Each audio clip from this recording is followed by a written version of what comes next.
ओडिशा देशोरे जड़बिंब हेबो अज्ञो प्रांत मध्यकाणे आणो पठाणो जे चाउणो बाटिबे एकता नाउ बेहेले। अर्थात ओडिशा में भयंकर जल प्रलय उठने को है। इस बुरे वक्त में भारत के अलग अलग जाति और धर्म के लोग पीड़ितों की सहायता करेंगे और इसका आगाज केरल, नागालैंड, असम, त्रिपुरा, मेघालय जैसे राज्यों से हो चुका है। वर्तमान समय में भारत में कुछ अलग ही चल रहा है। कहीं बाढ़ है तो कहीं तूफान, कहीं पारा 50 डिग्री सेल्सियस तक पहुंच गया है तो कहीं आंधी, भारी बारिश और प्राकृतिक आपदाएं तबाही मचा रही हैं। और ये सब संकेत है कलयुग के अंत का। पर कैसे और क्या कहती है संत अच्युतानंद दास महाराज की भविष्यवाणी? आखिर ऐसा क्या हुआ पापुआ न्यू गिनी में जब वैज्ञानिकों के माथे पर चिंता की लकीरें साफ उभर आईं? क्या भारत में आने वाला है तबाही का सैलाब? क्या महाप्रलय की शुरुआत हो चुकी है? चलिए समझते हैं। दोस्तों, सनातन की वीडियो YouTube चैनल को आपके सपोर्ट की आवश्यकता है। हमें सब्सक्राइब किए बिना मत जाइएगा और वीडियो को लाइक भी जरूर कर दीजिएगा। दोस्तों, भारत के सबसे बड़े राज्य उत्तर प्रदेश, राजस्थान, गुजरात, महाराष्ट्र, बिहार और यहाँ तक कि उत्तराखंड जैसे राज्यों में भी पारा 50 डिग्री के करीब पहुंच रहा है। राजस्थान का चुरू तो 50.5 डिग्री सेल्सियस टेम्परेचर तक तप रहा है। वहीं केरल में बादल फटने के कारण चारों ओर पानी ही पानी नजर आया। हालात बाढ़ जैसे बन गए, जबकि साइक्लोन रेमल के कारण असम, नागालैंड, मणिपुर और पश्चिम बंगाल जैसे राज्यों में भारी बारिश और तेज हवाओं ने खूब तबाही मचाई। कच्चे घर खिलौनों की तरह पानी में बहते नजर आए। वहीं गाड़ियां भी पानी के बहाव के साथ मामूली खिलौनों की तरह बहने लगीं। कहीं पहाड़ गिर रहे हैं तो कहीं चट्टानें टूट कर गिर रही हैं। कहीं ब्रिज टूटकर बीच से अलग हो रहे हैं तो कहीं पानी ने लोगों का जीना मुहाल कर दिया है। क्लाइमेट के ये अलग अलग नज़ारे आज लोगों को डरा रहे हैं।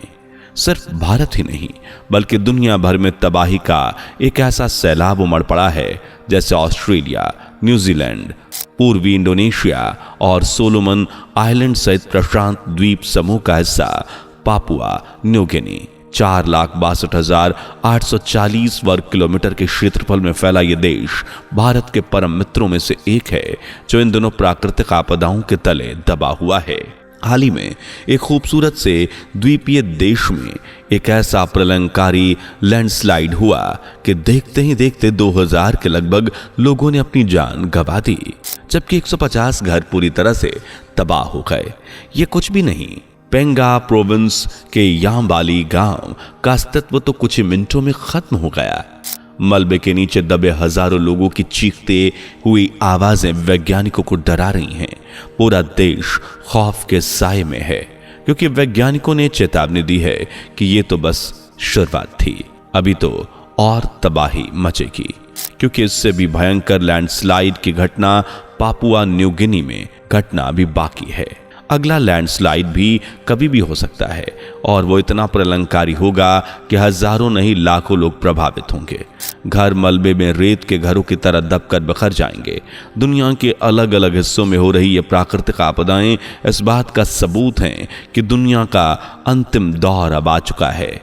और ऐसा हम नहीं बल्कि आज से सैकड़ों साल पहले महान भविष्यवक्ता संत अच्युतानंद दास ने कहा था। तो क्या कहा था संत अच्युतानंद दास ने? क्या है 13 दिनों का पक्ष? जानने से पहले वीडियो को लाइक, शेयर और चैनल को सब्सक्राइब कर लें। गुरुदेव ने कहा था, तेर जे होइब धरणी कंपवे, तरकियां जन पाई, तेती की बेल को ध्यान, करी थी वो दास अच्युत कही। अर्थ, 13 अंक जब होगा तो धरती कांप उठेगी। तरकी और अविश्वासी लोगों का समय तब खत्म हो जाएगा। ये समय को ध्यान में रखना अच्युत कह रहे हैं। इतिहास गवाह है कि जब जब 13 अंक का पक्ष पड़ा है, दुनिया ने महाप्रलय की शक्ल में तबाही देखी है। इससे पहले 2013 में जब 13 दिनों का पक्ष बना था, तब भी भारत ने भयंकर तबाही झेली थी। वहीं 2021 में भी 13 दिनों के पक्ष का प्रकोप भारत झेल चुका है और पूरी दुनिया के लोगों ने भी कोरोना के रूप में अपना अंत और दुनिया के अंत को करीब से देखा था। 2024 में ये 13 दिनों का पक्ष जून के महीने में होने वाला है, जिसका आगाज अभी से शुरू हो गया है। और ये शुरुआत आज या कल से नहीं बल्कि ये लंबे समय से है। और इसके संकेत भी हमें उड़ीसा यानी भगवान जगन्नाथ की नगरी में मिलने शुरू हो गए हैं। संत गुरु अच्युतानंद जी महाराज ने कहा था, उत्कड़रू सब उत्पत्ति होब टिके टिके रमसूर्णा, अर्थात भारत में जितनी भी तबाही मचेगी उसकी उत्पत्ति उड़ीसा से ही होगी। ऐसा इसलिए क्योंकि उड़ीसा नाथों के नाथ, सृष्टि के पालनहार प्रभु जगन्नाथ की धरती है। यहाँ उनका सबसे विशाल मंदिर यानी हेडक्वार्टर है। उड़ीसा के कण कण में जगन्नाथ स्वामी बसे हुए हैं, जिनके आदेश से दुनिया में उथल पुथल होती है और सब सही भी। संत अच्युतानंद दास महाराज के कहे अनुसार ओडिशा के जगन्नाथ मंदिर से कई बार ऐसे सबूत मिले हैं जो कलयुग के अंत और की ओर इशारा करते हैं, जो इस बात का संकेत है कि महाप्रलय आने को है। जैसे जगन्नाथ मंदिर के ध्वज का समुद्र में बह जाना, मरघट के पक्षी का मंदिर के ऊपर बैठना, जबकि जगन्नाथ धाम एकमात्र ऐसा मंदिर है जहां से होकर कभी कोई पक्षी या विमान नहीं गुजरता। बार बार मंदिर में खून के छींटों का मिलना और भगवान के काम में विघ्न होना, देरी होना, इन सब बातों का जिक्र संत अच्युतानंद दास महाराज ने किया था। साथ ही ये भी कहा था कि जब ये घटनाएं घटेंगी तो समझ जाना कि कलयुग का अंत नजदीक है। और आपको बता दें कि ये सभी घटनाएं हाल ही के वर्षों में उड़ीसा के जगन्नाथ धाम में देखी गई हैं। और अब बारी है उड़ीसा में उठने वाली सबसे बड़ी महाप्रलय की, जो न सिर्फ उड़ीसा में बल्कि पूरे भारत के लिए तबाही लेकर आएगा। हालांकि उड़ीसा की हिस्ट्री को देखें तो अब तक 2 बार भयानक जल प्रलय उड़ीसा नगरी देख चुकी है, जिसमें न सिर्फ जीवन अस्त व्यस्त हुआ बल्कि कलयुगी मनुष्य को खौफ से इसने भर दिया। और संत अच्युतानंद दास महाराज के अनुसार अब सिर्फ एक आखिरी जल प्रलय बाकी है, जो आने वाले समय में होने वाली है। और जब ये जल प्रलय होगी तो भारत में त्राहिमाम मच जाएगा, क्योंकि जिस तरह सतयुग में बद्रीनाथ, त्रेता युग में रामेश्वरम, द्वापर युग में द्वारका समस्त संसार का केंद्र बिंदु थे, समस्त संसार में होने वाली घटनाओं का अवलोकन इन्हीं नगरों से होता था, उसी तरह वर्तमान में कलयुग में पूरी धाम जो उड़ीसा में मौजूद है समस्त संसार का केंद्र बिंदु है। और यहाँ उठने वाली प्रलय घटनाएं समस्त संसार के भविष्य का निर्धारण करती हैं कि आने वाले समय में संसार में क्या कुछ प्रलयंकारी घटने वाला है। वर्तमान समय में बदलता क्लाइमेट हर किसी को डरा रहा है। पारा 40 डिग्री सेल्सियस के पार जा रहा है। कई जगह भयंकर बाढ़, लैंडस्लाइड और पहाड़ दरकने जैसी घटनाएं हो रही हैं। जैसे भारत के नॉर्थ ईस्ट में भयंकर क्लाइमेट डिजास्टर देखने को मिला, बंगाल की खाड़ी में तूफान का बनना और अब तापमान जिसने लोगों का जीना मुहाल कर दिया है। सुबह से ही तापमान 47 डिग्री सेल्सियस के नजदीक पहुंच जाता है और दोपहर होते होते 48, यहां तक कि 49 या 50 डिग्री सेल्सियस तापमान भी अब लोगों की जान ले रहा है। और कहीं ना कहीं ये सब पापी मनुष्य के कारण ही हो रहा है। कलयुगी मनुष्य चीजों को सुधरने की जगह, हालातों को बदलने की जगह बदतर बनाए जा रहा है। जोर जोर से चिल्ला चिल्ला कर बताया जा रहा है कि अगर पेड़ नहीं लगाए गए तो आने वाले समय में तापमान 60 डिग्री सेल्सियस होने से भी कोई नहीं बचा पाएगा। इसके बाद भी पापी मनुष्य लगातार पेड़ों की कटाई करता जा रहा है और नए पेड़ लगाना तो जैसे भूल ही गया है। पेड़ों को काटकर हवेलियां बनाई जा रही हैं, होटल्स और इमारतें बनाई जा रही हैं। पर चिंता ना करें मित्रों, गुरुदेव कहते हैं कि मनुष्य को अपने पापों का फल जल्द ही मिलने वाला है। उसके द्वारा पेड़ों की कटाई उसी के विनाश का कारण बनेगी। प्रकृति से छेड़छाड़ का नतीजा आज नहीं तो कल कलयुगी मनुष्य को झेलना ही पड़ेगा।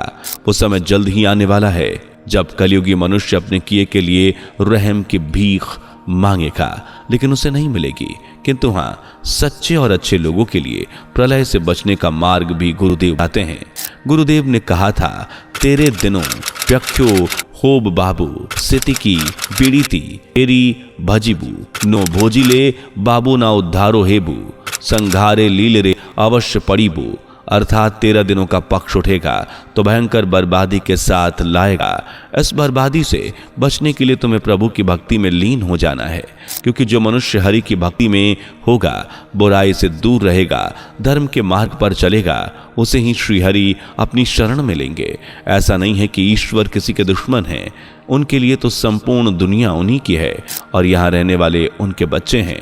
इसलिए प्रभु समय समय पर लोगों को सुधरने का मौका देते हैं, किंतु कलयुगी मनुष्य मानो अधर्म के रास्ते पर चलते हुए अंधा हो चुका है, और यदि अब भी ये सब नहीं बदला तो दुनिया का अंत होने से कोई नहीं बचा सकता। इन भविष्यवाणियों से हम आपको डराना नहीं चाहते, बल्कि ये तो चेतावनियां हैं गुरुदेव द्वारा दी गई, ताकि अगर कोई भटका है तो उसे सही मार्ग पर लाया जा सके। उम्मीद है वीडियो और वीडियो के पीछे हमारा संदेश आपको समझ आया होगा। तो वीडियो को लाइक शेयर करके चैनल को सब्सक्राइब करना ना भूलें। मिलते हैं अगली वीडियो में, लेकिन बेल आइकन को प्रेस जरूर कर लीजिएगा। दोस्तों, आपकी स्क्रीन पर 2 और वीडियोस दिख रही हैं, जिसे देखने के लिए स्क्रीन पर क्लिक करें। दोनों देखिएगा, बहुत अच्छी वीडियो बनी है।